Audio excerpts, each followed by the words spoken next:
क्या है? ये क्या है? पता भी है ये क्या है मेरी जान? तुम्हें अंदाजा भी नहीं है इसमें क्या है। ये देखो,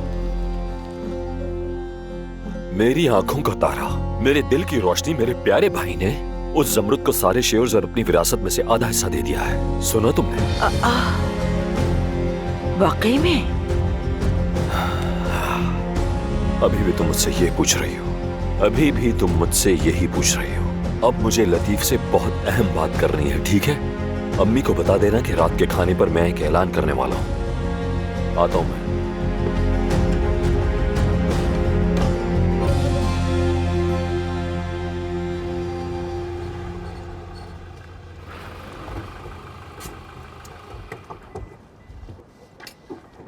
खुशामदीद अदनान साहब। क्या तुम लोगों ने जमरुद के बाबा को मारा था? एक बूढ़े आदमी को मारते हुए शर्म आनी चाहिए तुम्हें। दोबारा अगर ऐसा हुआ तो तुम दोनों जिंदगी भर पछताओगे। समझ आई तुम लोगों के?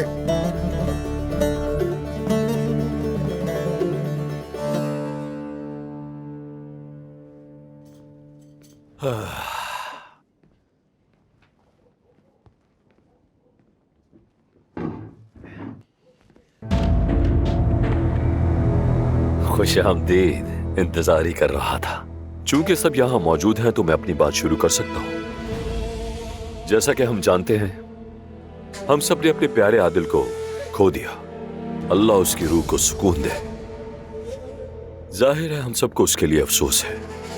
सब कुछ वाज़ेह है, इसीलिए मैं चाहता हूं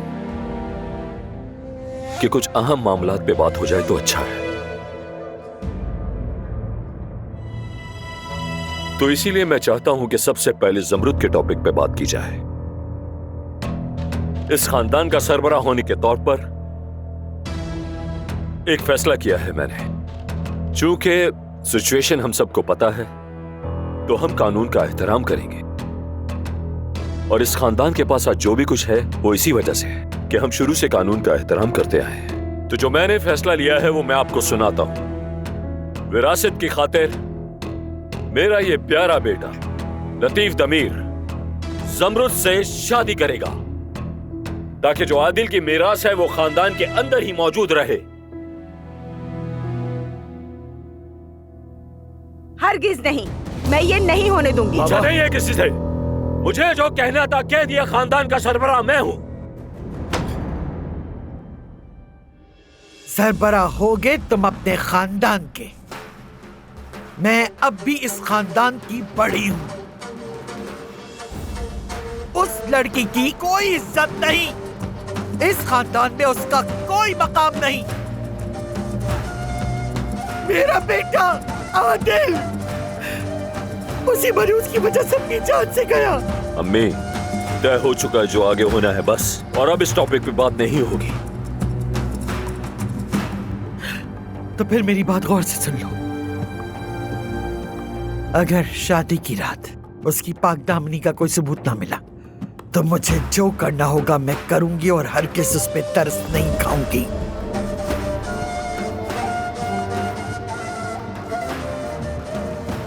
मैं उसे अपने हाथों से मार डालूंगी।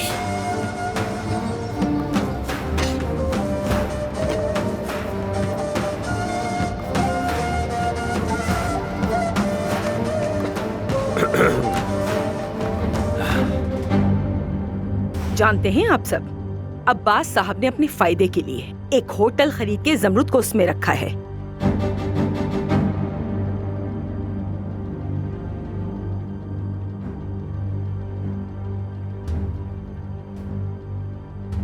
तुम्हें क्या हुआ? एतराज है किसी बात पर? अदनान, देखो, अगर मैं जमरुद को अपनी बीवी के पास छोड़ देता तो यकीनन ये उसे खा जाती।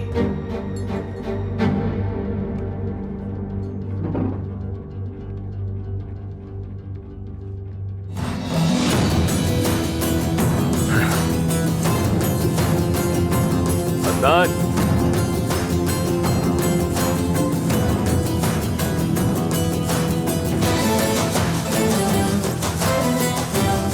बात सुनो, कहां जा रहे हो?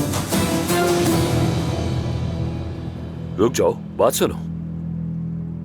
मुझे उम्मीद है कि तुम कोई हिमाकत नहीं करने वाले हैं ना? ठीक कहा ना मैंने? देखो, तुम वापस घर लौट आए हो, अपनी गलती को दोहराना मत, ठीक है? हमारे दरमियान सारे मामला ठीक है।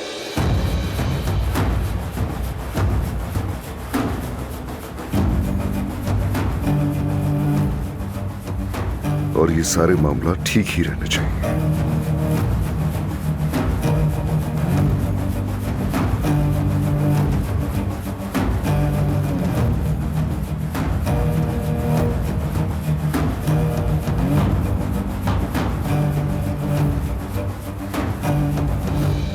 अजीब सा को बहते देख तो ऐसे रहा था जैसे मार डालेगा मुझे।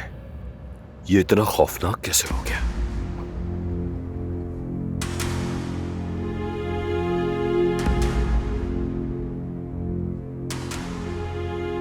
तुम बिल्कुल परेशान ना हो मेरी जान, मैं हूं ना, मैं ये शादी कभी नहीं होने दूंगी। तुम अपनी पढ़ाई जारी रखोगे, बड़े आदमी बनोगे एक दिन। हाँ, तुम्हारे बाबा का इरादा तो कुछ और है, मैं उन्हें जानती हूं।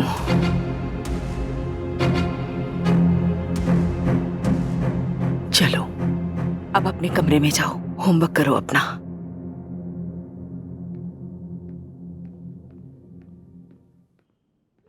मैं तुम्हें ना अपना शौहर छीनने दूंगी और ना ही अपना बेटा।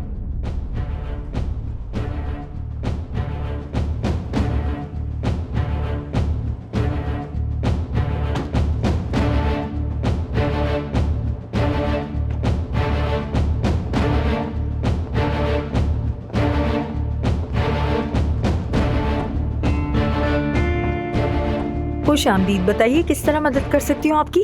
नहीं, आपका बहुत शुक्रिया। मैं अब्बास साहब की बीवी हूँ। दरअसल उनकी भाभी यहाँ ठहरी हुई हैं। क्या आप बता सकती हैं वो किस कमरे में है? माफ कीजिएगा, ये मैं नहीं बता सकती, अब्बास साहब ने मना किया है। मैं समझ गई। वकील साहिबा देखिए, अब्बास साहब जानते हैं मैं यहाँ हूँ और जमरुद तो मेरी बहन जैसी है। मैं इतनी दूर से आई हूँ ताकि देख सकूँ कि वो ठीक है या नहीं, या उसे किसी चीज की जरूरत तो नहीं। आप इस बारे में बिल्कुल भी फिक्र ना करें, हम उनका ख्याल रख रहे हैं। और अब्बास साहब ने खास तौर पर उन्हें प्रेसिडेंशियल रूम दिया है। प्रेसिडेंशियल रूम दिया है? अच्छा किया उन्होंने, वाकई अच्छा किया। जी मैडम, और हमारा किचन 24 घंटे खुला रहता है। और थोड़ी देर पहले हमने उन्हें वो कपड़े दे दिए जो अब्बास साहब ने भिजवाए थे।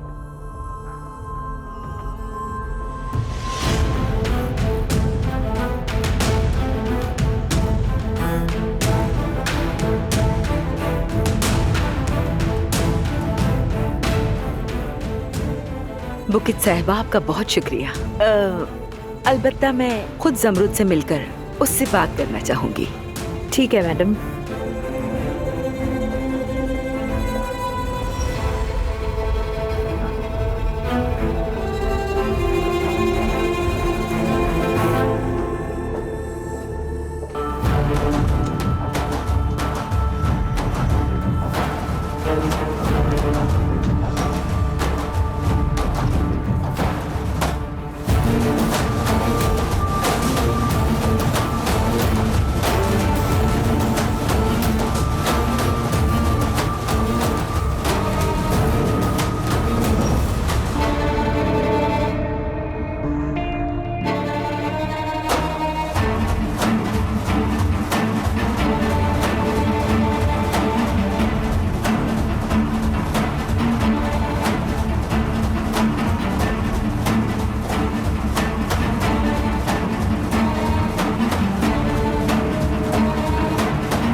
ये यहाँ क्या हुआ है?